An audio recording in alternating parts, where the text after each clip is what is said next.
Next up, let's take a look at some equations where we can actually use the same base property to solve the equations. In our first example, we're going to analyze 5 raised to the negative x plus 7 power is equal to 125. Now, I mentioned that we can use the same base property. We have a base of 5 on the left-hand side, and we have a base of 125 on the right-hand side. So the desired base that I'd like to use is whatever base 5 and 125 can both be expressed as a power of. Well, the thing that I'd like to point out here is if we use a common base of 5, then we can express our 125 as 5 raised to the third power. Putting that in the context of the equation, this means that we can say that 5 raised to the negative x plus 7 power is equal to 5 raised to the third power. The same base property states that as soon as we have the same base on both sides of the equation and only one instance of that base, we can apply the same base property to get rid of the bases and simply talk about the exponents having to be equal to each other. What results is no longer an exponential equation, but rather this is a linear equation. To solve this in as few steps as possible, there are a couple different possibilities. I'm going to keep the negative x on the left-hand side of the equation. I just realized for the last couple days I've been doing algebraic operations like this in a different color. How dare I not be consistent? There, all better. Next up, to get rid of that negative in front of the x, we'll go ahead and divide both sides by -1. Oh yeah, that feels much better. On the left-hand side, negative x divided by -1 will give us simply x. And on the right-hand side, -4 divided by -1 will give us x is equal to +4. If we had a desire to check our answer, we could go ahead and plug x equals 4 back into the original equation and verify that that is, in fact, a correct answer. Moving on to our second example. Second example has 4 raised to the x plus 5 power being equal to 8 raised to the x minus 3 power. Now, in the previous example, we only had one exponential. Here we have 2 exponentials. However, 8 really isn't a very good-looking power of 4, and nor is 4 a particularly good-looking power of 8. However, I would like to point out that 4 and 8 can both be expressed in terms of a different base, and that base is 2. Then we can substitute in that 4 is equal to 2 squared, and we can substitute in that 8 is equal to 2 cubed. That will allow us to use the same base for both of our exponentials. So I'm simply going to rewrite the equation as the following. Instead of expressing the base as 4, I'm going to express the base as 2 squared.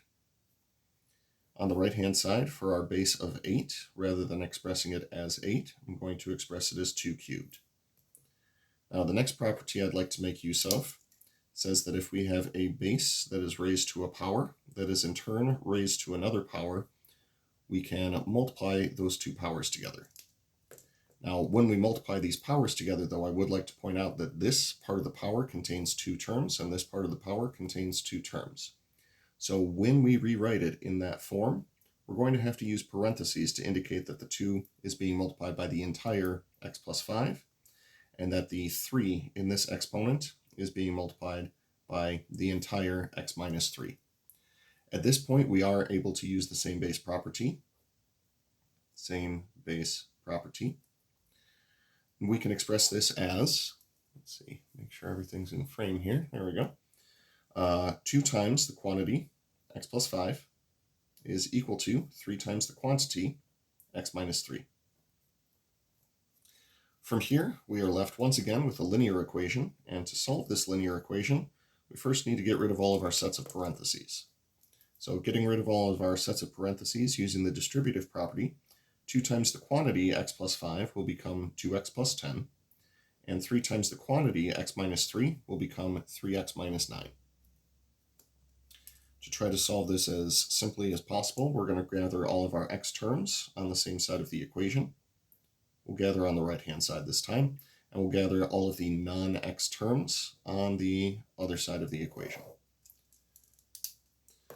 Once we combine all of our like terms, the 2 x's will cancel each other out. The minus 9 and plus 9 will cancel each other out. On the right-hand side, we're left with 3x minus 2x, which is simply x, And on the left-hand side of the equation, we're left with 10 plus 9. Despite the video on YouTube that'll tell you that 10 plus 9 is equal to 21, it is in fact equal to 19. Now, once again, if you're interested in checking your answer, you can take that x equals 19, plug it back into the original equation, and verify that the two sides are in fact equal to each other. However, given that the number is in excess of, I believe, 16 trillion, we'll go ahead and leave that to the calculator to figure out. Wanted to do one more example that works out well using the same base property. That is this example right here. We just keep upping the number of exponentials that we have in here. Here we have 3 raised to the x squared power times 9 raised to the negative x power is equal to 81 squared. I'll pause for just a moment and see if you can figure out what the common base that we'd like to use for all 3 of these exponentials are. And by pause, of course, I mean you have access to a pause button. I'm just going to let you know that the base is going to be 3. We already have a base of 3 being used, and using a base of 3 for the 9 and the 81 should work out very nicely. 9 can be expressed as 3 squared, and 81 can be expressed as 3 raised to the 4th power. That's what I'm going to do for all of these exponentials. So we have 3 raised to the x squared power being multiplied by, instead of 9 raised to the negative x power, we're going to see 3 squared being raised to the negative x power. And over on the right-hand side, instead of 81 being squared, we'll say that's 3 to the 4th power that is then squared. Next up, we'll make use of the same property that we used on the last one for when we have a base raised to a power that is in turn raised to another power. We'll call this 3 to the x squared times 3 raised to the 2 times negative x power. We'll call that negative 2x. This is equal to 3 raised to the 4 times 2 power. 4 times 2 we can then simplify, and we can call that 8. Much as I would love to use the same base property at this step, we're unable to do so, because each side of the equation needs to be one single instance of the base of 3, and the left-hand side currently has 2 instances of that. However, there's another property that we can make use of that says when we have a base raised to a power being multiplied by a base raised to a power, we can add the exponents together to express it in terms of one single power. That's what we'll do on the left-hand side. We'll call this 3 raised to the x squared plus negative 2x power. Plus a negative is the same as simply saying subtraction, so that's how I'm going to express it. So we get 3 raised to the x squared minus 2x power is equal to 3 raised to the 8th power. At this point, we can use the same base property, and in doing so, we can essentially cancel out the 3's. This will be x squared minus 2x is equal to 8.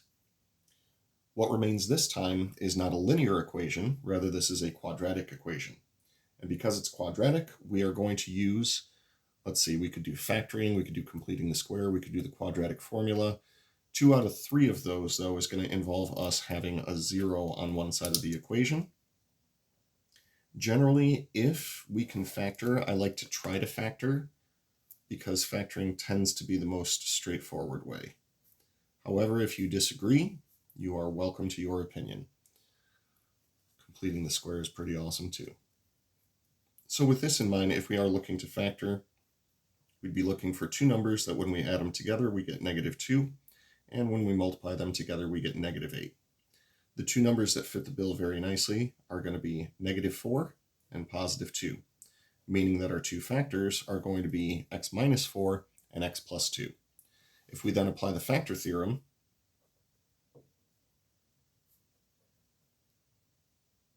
from our previous chapter, we can arrive at the conclusion that either x is equal to 4 or x is equal to negative 2, and that both of those will work out great.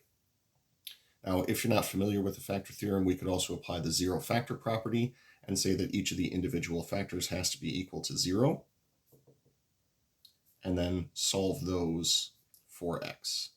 We will arrive at the exact same result as the factor theorem, so whichever one you prefer, well, that's up to you.